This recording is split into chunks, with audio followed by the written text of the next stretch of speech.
यानी एक सीनियर सहाफ़ी हैं, उन्होंने ये दावा किया है कि वो ये कह रहे हैं कि मैंने मीडिया के एक दोस्त को भी इस खबर को पब्लिक करने से तो ये गाड़ियां जो हैं वो बड़े तैयारे में डालकर उन इलाकों में पहुंचा दी जाती। ये जो पांचवा सवाल है ना, ये तो सबसे पहले बताना चाहिए था ना अगर ऐसा था। ये पांचवा सवाल सबसे ज्यादा इंपॉर्टेंट, या पता नहीं अकाउंट डिलीट हो गया क्या हुआ, भी हो सकता है उसमें ये उसमें ये लिखा हुआ था कि 65% वोटर अगर निकल आए तो फिर ये ऐसे होना है या ऐसे नहीं होना।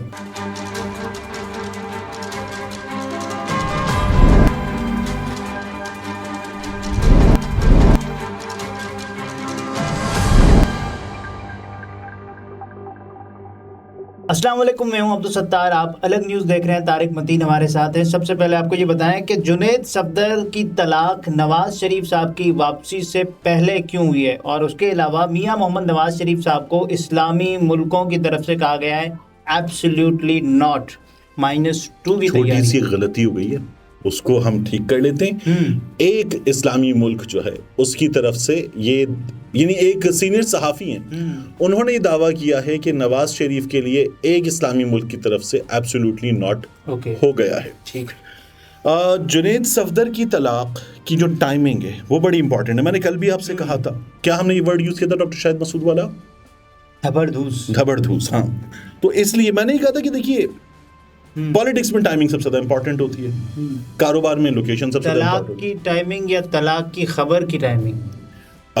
तलाक की खबर की टाइमिंग यहाँ पर ज़्यादा इम्पॉर्टेंट है, ठीक है ना, क्योंकि जो तलाक के हवाले से खबर आ रही है वो ये है कि तलाक अभी नहीं हुई है। यानी अब जब पब्लिक हुई है तो तलाक अभी नहीं हुई है, होने वाली है। तलाक मुमकिना तौर पर हो गई थी महीना पहले या उससे भी थोड़ा पहले। अच्छा, पब्लिक अब हुई है, और पब्लिक किसने की हमारे सामने?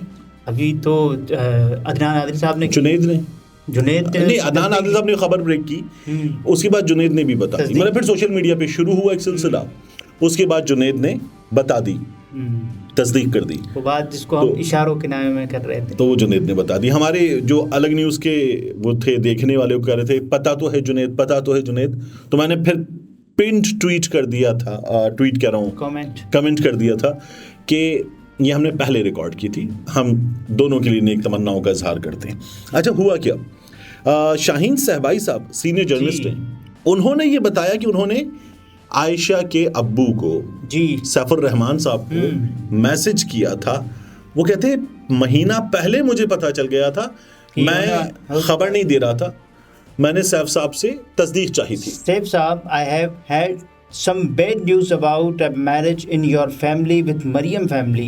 I have stopped a media friend from going. ठीक है, तो शाहीन सवाई साहब सिर्फ ये नहीं बता रहे कि मुझे कंफर्म कर दें, वो ये कह रहे हैं कि मैंने मीडिया के एक दोस्त को भी इस खबर को पब्लिक करने से रोक दिया है, आप मुझे कंफर्म कर दें। I wanted confirmation but did not get. अब शाहीन सवाई साहब का एक उर्दू ट्वीट है, कतरी खत भी खतरे में, बच्चों की शादी या तलाक जाती मामला होता है, और ये खबर पिछले महीने आ गई थी मगर मैंने नहीं दी, बल्कि सैफुर रहमान को मैसेज किया था कि तस्दीक करें, जो अब हो गई। मैं शरीफ ख़ानदान और सैफ ख़ानदान में बड़ी दरार देख रहा हूं, क्योंकि इस तलाक को गैर ज़रूरी तौर पर सैफ ख़ानदान ने हवा दी है। इसका सियासी मतलब है अब कतर नवाज शरीफ की सियासी पनाहगाह नहीं रहेगा, और शायद कतरी ख़त की असलियत भी खुल जाए। जो दूसरों के लिए बुरा सोचते हैं उन्हें भी वैसा ही जवाब मिलता है, ये कानून कुदरत है, अल्लाह मुआफ़ करे। कतर पाकिस्तान का दोस्त है, अभी कतर में फुटबॉल वर्ल्ड कप हुआ था, पाकिस्तान की फ़ौज ने वहाँ सिक्योरिटी दी थी। अच्छा, कतर जो है उसके पाकिस्तान में ये कहा जाता है कि शरीफ ख़ानदान से बड़े अच्छे ताल्लुकात हैं। कोई भी ये नहीं बताता कि जो शरीफ ख़ानदान से बड़े अच्छे ताल्लुकात हैं ये सैफुर रहमान की वजह से है। जाहिर है। अब एक ख़बर देखिए जो हमारे नाजरीन भी इस वक्त देख रहे हैं, ये खबर 2018 की है। 2018 में नवाज शरीफ के इक़्तिदार से निकाले जाने के कुछ अरसे बाद की खबर है।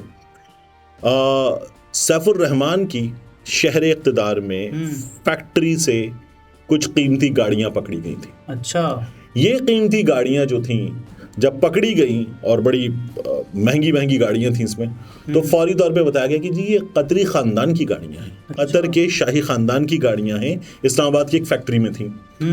तो तब बताया गया कि हम जो कतरी हुक्काम है पाकिस्तान में सफारत खाने की, वो इनके डॉक्यूमेंट्स वगैरह पहुंचा देंगे, please stay away from this. तो ये इंटरनेशनल मैटर बन गया था। शरीफ खानदान कतरी खत वगैरह लेकर आ गया था। सैफुर रहमान की फैक्ट्री में ये गाड़ियां मौजूद थी। जब कतरी आते हैं शहजादे वगैरह वहाँ के पाकिस्तान में तलोर का शिकार खेलने, तो ये गाड़ियां जो हैं वो बड़े तैयारे में डालकर उन इलाकों में पहुंचा दी जाती हैं जहां वो शिकार खेलते हैं और फिर वो इन गाड़ियों में सफ़र करते हैं। अच्छा, तो ये वो गाड़ियां थी। तो सैफुर रहमान वहाँ पर हैं, उनका कारोबार वगैरह भी उनके वहाँ पे शाही ख़ानदान से ताल्लुकात हैं। अब सैफुर रहमान की वजह से कतरी शाही ख़ानदान शरीफ ख़ानदान के करीब था। ठीक। अब अगर बच्चों के दरमियान कोई तलखी हुई, अनबन हुई, तलखी हुई, खटपट हुई और मुमकिना तौर पर ये अदनान आदिल साहब ने बताया कि अहलिया ने तलाक दी या ले ली, ठीक है, वो जो तलाक देने का खातून को हक होता है उसके तहत। तो शहबाज गिल साहब ने 5 सवालात किए हैं। शहबाज गिल साहब ये कहते हैं कि जुनैद सफदर साहब बताएं कि क्या ये बात दुरुस्त है कि जब आपकी शादी हो रही थी उससे पहले आपने अपनी अम्मी से कहा था कि मैं अभी शादी नहीं करना चाहता। पहला सवाल। वो कहते हैं दूसरा सवाल आपसे ये है कि क्या ये बात दुरुस्त है कि जो ईद गुजरी है उस ईद पर आपकी अम्मी की और आपकी बेगम की लड़ाई हुई, हाथापाई तक नौबत आई और आपकी अम्मी ने मरियम नवाज ने आपकी अहलिया पर तशद्दुद किया, मारा पीटा उनको। फिर वो तीसरा सवाल ये करते हैं, वो तो सवाल कर रहे हैं, अच्छा ओके, ठीक है ना, कि आप बताइए। और अगर आप कहेंगे कि नहीं हुआ ये सब कुछ, तो हम ये भी यहाँ से इस प्लेटफॉर्म से बता देंगे कि ये आपने बता दिया कि नहीं हुआ ये सब कुछ। फिर वो तीसरा सवाल ये करते हैं कि आप ये भी बताइए कि क्या आपकी अम्मी ताने देती रहती थी आपकी बेगम को कि वो लुक्स में आपके बराबर नहीं है, यानी जो मैच है वो अच्छा मैच नहीं है, ये तो शादी तो मेरा बेटा बड़ा प्यारा है, ठीक है ना, वो चांद सी बहू लाती मैं तो उसके लिए, अगर वो तुम्हें ना करता तो। अच्छा, एक फिर उसके बाद वो ये पूछते हैं कि क्या ये बात भी दुरुस्त है, और ये सवालात कर रहे हो मुसलसल, कि आपकी अम्मी के और आपकी बेगम के जो ताल्लुकात थे वो हमेशा तुर्श रहे। अच्छा। उसके बाद वो 5वां सवाल करते हैं और पूछते हैं कि क्या ये बात दुरुस्त है कि आपने अपनी बेगम को भी बता दिया था कि आप अपनी अम्मी को तो शादी के मौके पर बता चुके थे कि आप अभी शादी में इंटरेस्टेड नहीं है। ये जो 5वां सवाल है ना, ये सबसे पहले बताना चाहिए था अगर ऐसा था। ये 5वां सवाल सबसे ज्यादा इंपॉर्टेंट है। एक लड़की को उसका शौहर शादी के फौरी बाद ये बता रहा हो कि मैंने तो अपनी अम्मी से कहा था मैं शादी में इंटरेस्टेड नहीं हूँ, नहीं तो वो तो ये उस लड़की के लिए कितनी बड़ी बेइज्जती, जो अपने वालिदैन को, अपना घर बार सब छोड़ छाड़ के अब एक नई फैमिली में आ गई है। तो अब आप उसको जो है you are not acceptable to me अब बता रहे हैं, उसकी कितनी बड़ी तो वेस्टर्न माइंडसेट को जो बात पहले बतानी चाहिए ना। तो ये नहीं हुआ। शहबाज गिल साहब ने ये 5 सवालात किए हैं। अच्छा, जुनैद ने सवालात के जवाब जुनैद जाहिर है कि नहीं देंगे, उन्होंने तो बता दिया कि it's a matter of privacy, हमें छोड़ दीजिए। एक आज पोस्ट आई, ये पोस्ट आई आयशा की जानिब से मुबैयना। अच्छा, मैंने ये पोस्ट ट्वीट कर दी, ठीक है, इंस्टा पोस्ट थी जैसे जुनैद की थी, उससे बिल्कुल मिलती जुलती। फिर उसके बाद जो है मुझसे बहुत से दोस्तों ने कहा कि इसका लिंक ये फेक लग रही है, दुरुस्त नहीं लग रही। मैंने इंस्टा पे जाके, अच्छा मैं इंस्टा जो है अकाउंट मैंने बना लिया था कुछ अर्सा पहले, यानी कुछ बरस हो गए।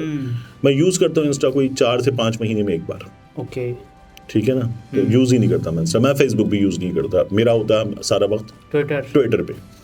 तो मैंने जो वो इंस्टा पे सर्च कैसे करते ये भी नहीं पता था, तो मैं अभी ढूंढ रहा था, अंदर बैठा हुआ निमरा से कह रहा था कि सर्च का इसमें ऑप्शन कहाँ पर है, तो वो लेफ्ट साइड पे मुझे उस बार पे नज़र आ गया।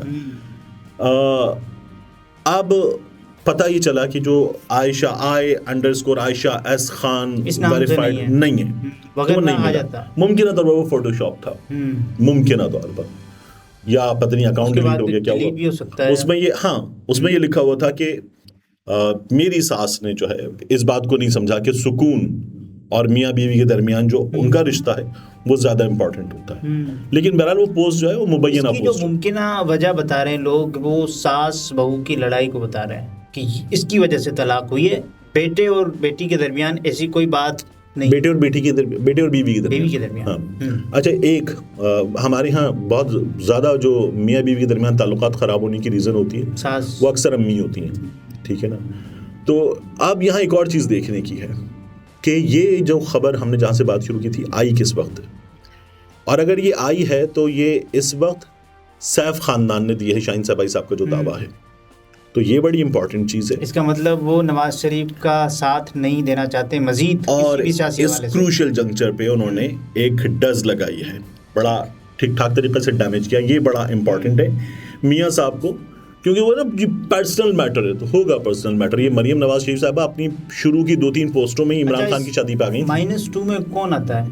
अंसार अब्बासी साहब पे आ गए हैं आप। अच्छा, अंसार अब्बासी साहब ने रोजनामा जंग में एक गदद आर्टिकल लिखा है और वो ये कह रहे हैं कि अब हालात तेजी से, आम स्पीड से भी तेजी से -2 की तरफ जा रहे हैं। मियां नवाज शरीफ साहब वापस आ रहे हैं, मगर लगता यह है कि अगले इंतखाबात में ना तो इमरान खान होंगे ना नवाज शरीफ होंगे। अच्छा, वो कहते हैं जो सुप्रीम कोर्ट से अभी फैसला आया है, इस फैसले में ये इशारा मिल गया। इमरान खान तो नजर आ रहे हैं ना, नहीं होंगे।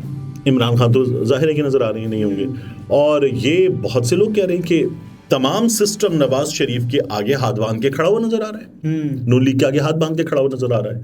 जिस तरह से मुर्तजा सोलंकी साहब बात कर रहे हैं, काकड़ साहब बात कर रहे हैं, मतलब शहबाज साहब तो वज़ीर-ए-आज़म नहीं बनेंगे या बनेंगे?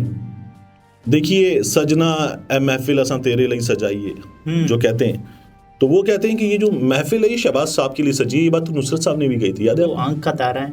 हाँ, तो अब अगर ये ऐसे होना है, मान लीजिए कि ऐसे होना है, तो उसमें फिर 65% वोटर अगर निकल आए तो फिर ये ऐसे होना है या ऐसे नहीं होना, ये भी बहुत बड़ा सवाल। 65% यूथ है पाकिस्तान, तो ये भी बहुत बड़ा सवाल पैदा हो जाएगा। और 1 करोड़ वोट नया रजिस्टर्ड हुआ। लेकिन बहरहाल मियां नवाज शरीफ साहब के हवाले से अंसार अब्बासी साहब का इन हालात में ये लिखना, अब अंसार अब्बासी साहब के पास सबसे दुरुस्त खबरें कहाँ की होती हैं? वहाँ की। तो ये जो है इस्लामाबाद की, रावलपिंडी की, शहर इख्तिदार की, और क्या होती है, हमारे पाकिस्तान की होती है, उसके अलावा थोड़ी होती है। तो उन्होंने लिखा है कि इस वक्त दोनों शख्सियात इलेक्शन लड़ने या कोई अवामी ओहदा रखने के लिए नाअहल हैं। उमूमन इमरान खान के हवाले से हाल ही में -1 की बातें होती रही हैं, लेकिन यह कयास किया जा रहा है कि नवाज शरीफ आइंदा इंतखाबात में हिस्सा लेने के लिए इल्ज़ामात को क्लियर करने में कामयाब हो जाएंगे। नून लीग अब भी यही समझती है, लेकिन supreme court practice and procedure act 2023 के मुताल्लिक ताज़ा तरीन फैसले की वजह से नवाज शरीफ के इल्ज़ामात क्लियर होने के इम्कानात कम हो चुके हैं। तो ये वैसे राय भी हो सकती है, तज्जिया भी हो सकता है, खबर आई एम सॉरी, देखिए बिल्कुल राय साफ़ ही है, तज्जिया कर रहे हैं तो राय हो सकती है, लेकिन जो हालात हैं, राय की बुनियाद खबर होती है या मुमकिन हालात होता है? तो अंसार अब्बासी साहब के पास जो चीज़ें हैं तज्जिया पेश करने के लिए, वो चीज़ें किस जानिब इशारा कर रही हैं? तो हालात सही नहीं है। नाज़रीन, तारिक पतीन थे, गुफ्तगू आपने मुलाहिज़ा फरमाई। इजाज़त दीजिए, अल्लाह हाफ़िज़।